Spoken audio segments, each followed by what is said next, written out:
Nibyo reka mbasuze kandi mbahe ikaze mbifurize kugubwa neza kuri uyu wa mbere tariki 20 z'ukwezi kwa kane umwaka w'ibihumbi 2026. Turagarutse kandi nanone kuri inshuro aho tugarutse mu makuru n'ibiganiro tugiye kureba ibigezweho bidasanzwe kandi nanone ni umunsi wa mbere w'icyumweru.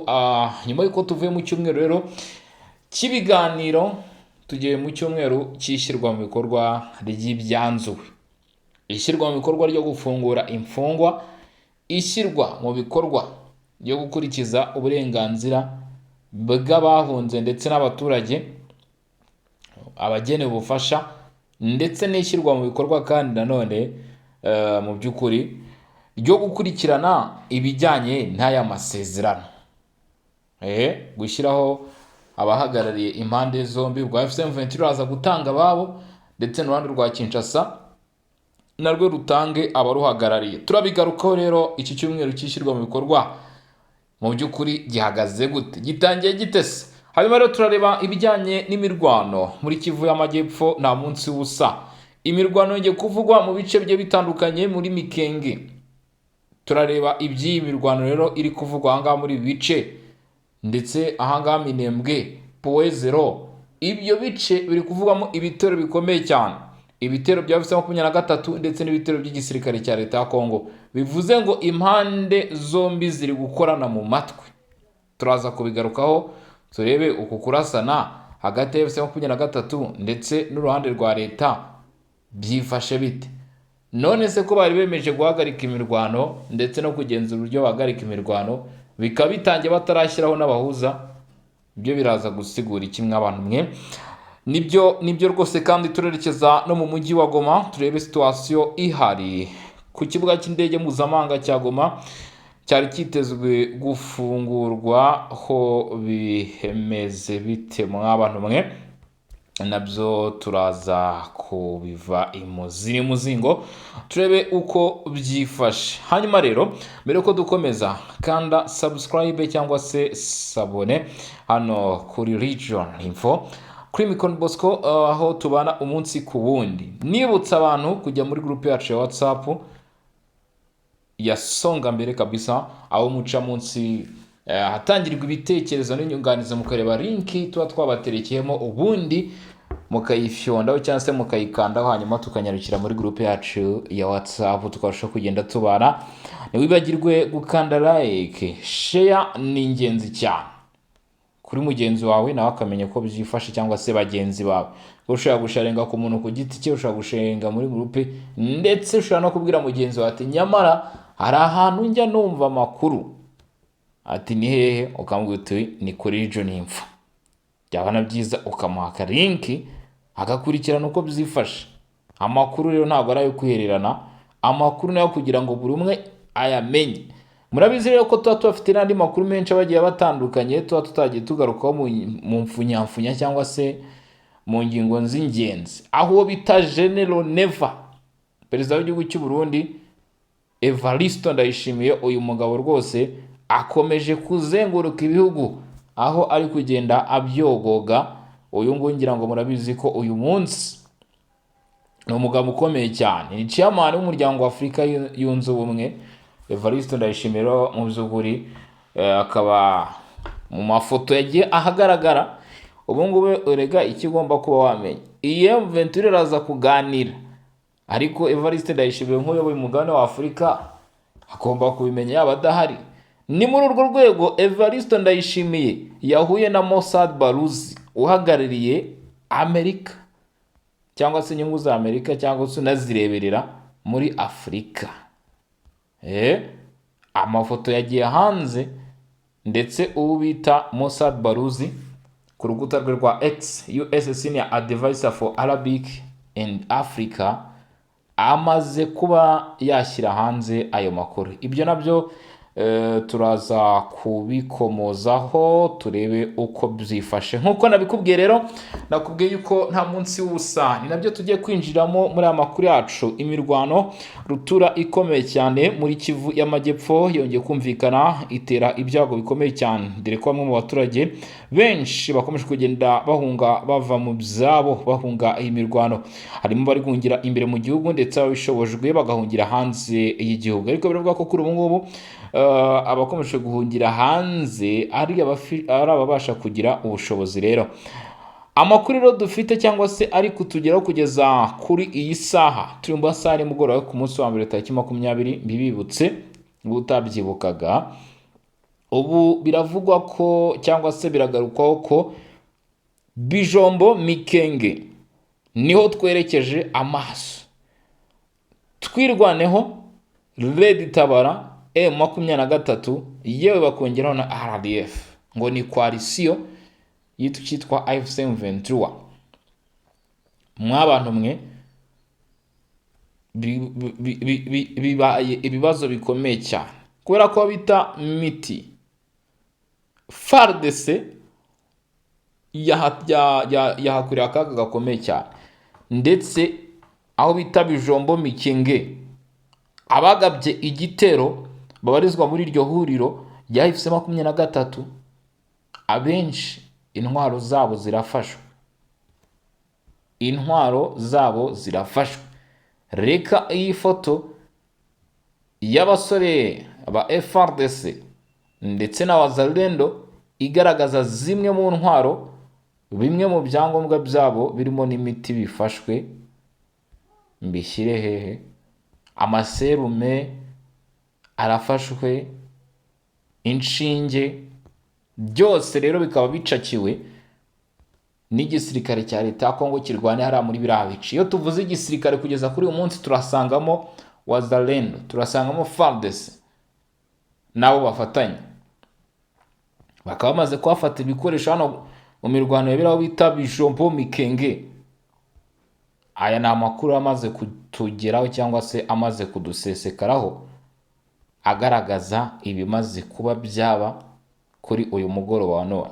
Bati amatwi arimo urupfu ntiyumve. AFC 23 twirwaneho ndetse n'iza Red Tabara ziri kuvugwa ahangaha zagabye ibitero Bijombo Mikenge, bari baburiwe bati muhagarike imirwano, ndetse ntago AFC 23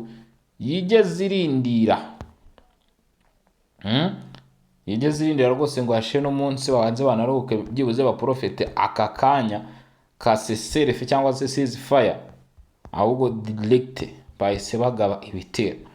Bamwe batise bumvaga ko FARDC yabari sinziriye. Amakuru aturuka muri Kivu y'Amajyepfo nuko M23 ndetse n'iyitwirwaneho bahuriye n'uruva gusenya. Bahuriye rwose n'uruva gusenya, kuko ngo basanze FARDC, Wazalendo na FDNB baryamiye amajanja. Nuko rwose bagendekeye, bamwe bakaba basize ubuzima, abandi ngo bataye intwaro bariruka kabuno amaguru, ari nabyo bikoresho abasore barwana ari igisirikare cya leta Kongo FARDC bahise bashyira ku karubanda rero bagaragaza uko bimeze. Ibi rero wumva biri kuba by'iyi mirwano birimo biragira ingaruka zikomeye cyane, kuko birimo kwica intambwe zari zimaze guterwa, nubwo benshi n'ubundi bagiye bavuga bati ntago bizatera kabiri, bati nta kintu cyagarika imirwano. Hari bamwe mu banyekongo bagiye bavuga bati, cyangwa se bagiye babigarukaho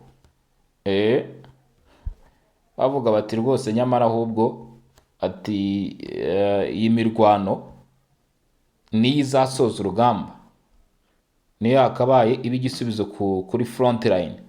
Abandi bati reka batahubwo urugamba ruzasozwa n'ibiganiro, ariko benshi banyekongo bakomeje kuvuga ko imirwano n'ubundi ari itegereje kugira ngo igeze ku iherezo ibibazo byo mu burasirazuba bwa Kongo.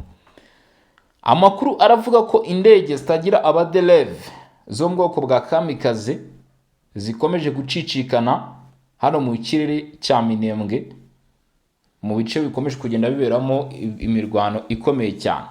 M23 indege yazihagurukije za kamikaze, ndetse n'uruhande rwa leta ya Kongo narwo ntabwo rwose mu by'ukuri narwo rwigeze rusiba, kuko uwo bita Lawrence Kanyuka nawe mu masaha make yatambutse, ni umuvugizi w'abarwanyi ba M23 yabigarutseho avuga ati kuva ku isaha saa 9:15 twarashweho.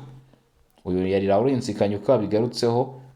Katurebe mu butumwa bumaze amasaha makeya ashyize hanze, yavuze ko kuri uyu wa 20 Mata 2026 ati koalisiyo ya Kinshasa yongeye kutugabaho ibitero. Bavuze ko ngo aho bita Mikenke muri Minembwe ngo ariho igisirikare cya leta ya Kongo FARDC cyagabye ibitero bikomeye cyane by'utudege tutagira abadereve mu rukira, naho aho bita Mitimingi naho byaroko. Uyu munsi rero wose ngo ukaba wagendekeye nabi abarwanyi ba M23 kubera kugorwa n'ibitero karabutaka by'indege zikomeye cyane. Umugabo bita General Neva ari hehe? Ari ahantu bita muri Turukiya. Reka aya makuru nyababwire tutarajya no muri byinshi, kuko ari abantu benshi baba bayitegereje. Abantu bari mu gihugu cy'u Burundi basuza cyane bategereje kumva amakuru y'umuyobozi wabo. Ati nyakubahwa General Neva muri Turukiya yahuye na Mossad Baruzi, umujyanama mukuru ku bibazo bya Afurika cyangwa se ureberera inyungu za Amerika muri Afurika, ngo baganiriye ku bibazo birebana n'ubukungu, aho leta zunze ubumwe za Amerika zigomba kugirana ibikorwa by'iterambere n'umuryango wa Afurika yunze ubumwe. Baganira rwose bafata imyanzuro igiye itandukanye, ndetse ibi ngibi uwo bita Mossad Baruzi nawe yamaze kubyemeza, avuga ko yahuye na perezida w'u Burundi Evariste Ndayishimiye, baganira byinshi rero, cyangwa se bakomoza kuri byinshi, ngira ngo ukaba wumva ko rero uyu mugabo akomeje kugenda n'abatembera hirya no hino mu bihugu bigiye bitandukanye akora inshingano ze kabisa. Rero gusa icyo nakubwira cyo kugeza kuri ubu ngubu, ibiganiro byabereye mu Busuwisi aho bita Montreal birasa nkaho byamaze gukubita igihwereye, kubera yuko muri Kivu y'Amajyepfo kugeza kuri uyu munota abaturage benshi bakomeje guhunga Fizi mu misozi miremire hariya ya Hopletu. Biravuga ko FARDC na M23 bakomeje kugenda bakoranaho ku buryo bakozanyaho ku buryo budasanzwe. Muri imisozi miremire kabisa. Radio Ngoma ya Amani biravuga ko wita Jacques Alimasi yamaganye ibitero bya drone byatangiye kuva ku cyumweru kugeza kuri uyu munsi wa none mu midugudu irimo Bikaka, Puezero ndetse n'ahandi mu tundi duce twahanga. Akavuga ko ibi ngibi bigaragaza uko utubahirizwa kw'amasezerano cyangwa se kw'intambwe zerutse guterwa hagati ya AFC 23 ndetse n'uruhande rwa leta ya Repubulika Iharanira Demokarasi ya Kongo. Abaturage benshi bongeye gusubira mu buhungiro nyuma y'iminsi ngahe 2 yonyine, kuva ku itariki 17 nibwo wari umunsi wa nyuma w'ibiganiro, kugeza ku itariki 18 niyo minsi yaciyemo. Tariki 20 Mitimingi hafi na Katoyi muri teritwari ya Masisi habyukiye ikintu bita umuriro. Abaturage bari batangiye guhunga rwose kugezana n'izi saha. Biravuga ko abaturage babiri bahise banagwa muri ubwo gukozanya cyangwa se iryo rasana ridasanzwe ryabereye hano muri utu duce twa Mitimingi. Ibyo byose rero bikagenda bigaragaza uburemere ndetse n'ingaruka iyi mirwano irimo kugenda igira. Ni icyerekezo kidasobanutse cy'amasezerano agenda agarukwaho cyangwa se akomeza kugenda avugwa. Bigaragara ko rero hakiri urugendo rurerure, haracyari intambwe nyinshi zikeneye kuba zaterwa kugira ngo tubone mu by'ukuri hari intambwe zibasha guterwa, nk'ibyo biganiro nk'ibyo bikaba byahagarara. Hanyuma rero hari abakeneye kumva amakuru ku bijyanye n'ifungurwa ry'ikibuga cy'indege mpuzamahanga cya Goma, ndetse si ibyo byonyine gusa, situasiyo mu mujyi wa Goma, ese ko turi kumva ngo indege ngo zizajya zitwara indorerezi zizajya zica mu bice M23 igenzura muri uyu mujyi wa Goma ndetse n'ahandi, ibyo ngibyo byifashe bite? Ese biri gukorwa? Biraza gutangira gukorwa? Uyu munsi yari umunsi wa mbere witangira by'umwihariko wenda wishyirwa mu bikorwa ryo gutangira kw'amasezerano yasinwe ejo bundi Montreal, ariko menya ko nta kintu na kimwe kigeze gikorwa, ahubwo imirwano yakomeje ku kibuga cy'indege. Amakuru aturuka yavuga ko nta gikorwa na kimwe kigaragaza ko iki kibuga cy'indege cya Goma hari impinduka zishobora kuba zenda kuba wenda ngo kibe cyafungurwa. Ibyo bigaragaza ko hakiri urugendo rurerure. Naho kandi ngo abari mu bice M23 igenzura mu by'ukuri bashimangiye ko nubwo abarimo ICGR, MONUSCO batarahagera, ariko bigaragara ko nta kanunu ko gufungura inzira nk'uko byagiye biganirwaho, ndetse ngo yewe nta nubwo hari kugaragara izo ndege zavugwaga ko zigiye kujya zigira iki, zigiye kuzajya ziza zigaca muri ibyo bice nyine zikareba ko imirwano iri bugira iki, iri buhagarare cyangwa se yahagaze. Abenshi bati se ziraca zite kandi amasasu ari kuvuga ibisasu biri guturikira mu kirere? Baraca gute? Ntabwo byakunda kuko nazo bahita bazirasa.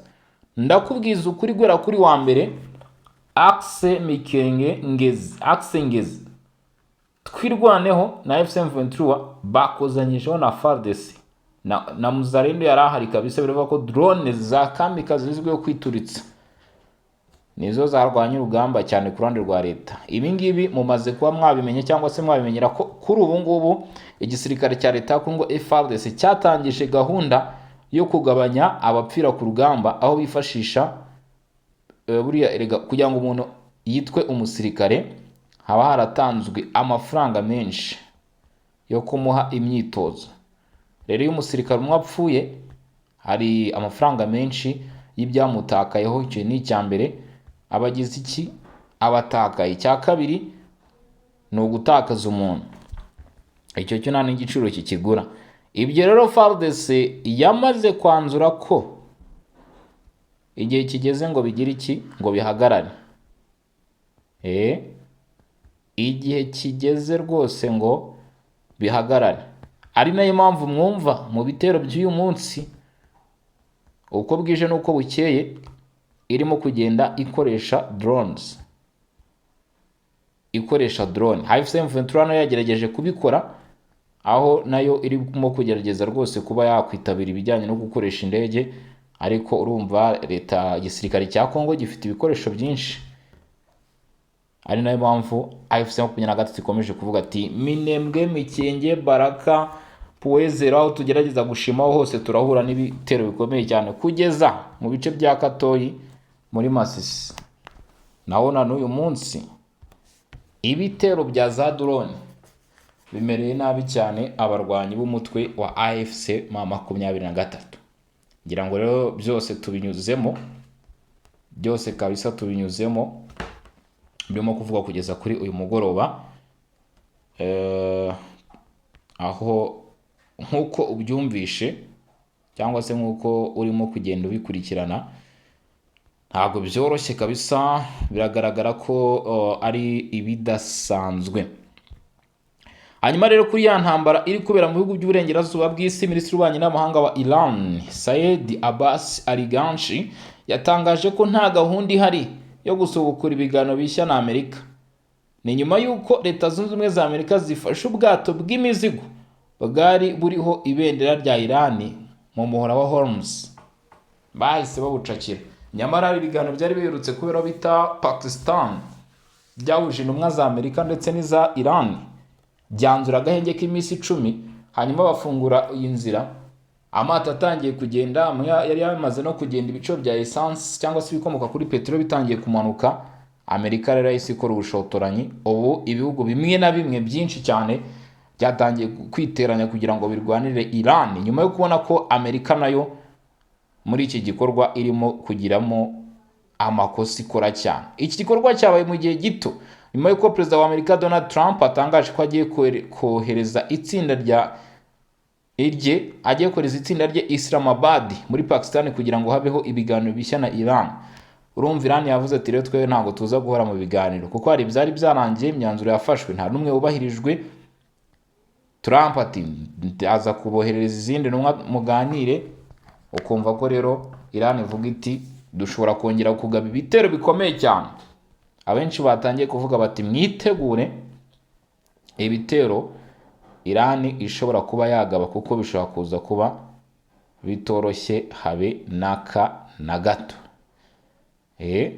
Bishobora kuza kuba bitoroshye kabisa ibitero abasore bashobora kuza kugaba. Ni mu ntambara rero ikomeye cyane ikomeje gutuma ubukungu bw'isi bukangarana kubera inzira ya Hormuz, ikomeje gutuma kabisa ubukungu bw'isi bukangarana ku buryo buri uwo ari wese abireba akavuga ati aho ibiciro by'isi biri kugana biraza gutera za kudeta mu bihugu bimwe bisanzwe n'ubundi bifite ubukene bwahungabanye cyangwa se ubukungu butari bwifashe neza. Benshi bakavuga bati mutegereze by'umwihariko ibishobora kuba ku bihugu bidafite ubushobozi buhagije. Bidafite ubushobozi buhagije nova ibihugu biri developing country nibyo bya mbere bikugirwaho ingaruka n'ibi bikorwa kwizamuka ry'ibiciro rero. Hanyuma reka mu by'ukuri aya makuru tube tuyasobikiye ahangaha, bateguza ko tuza gusuzuma n'ibindi biza gukomeza kugenda bimenyekana.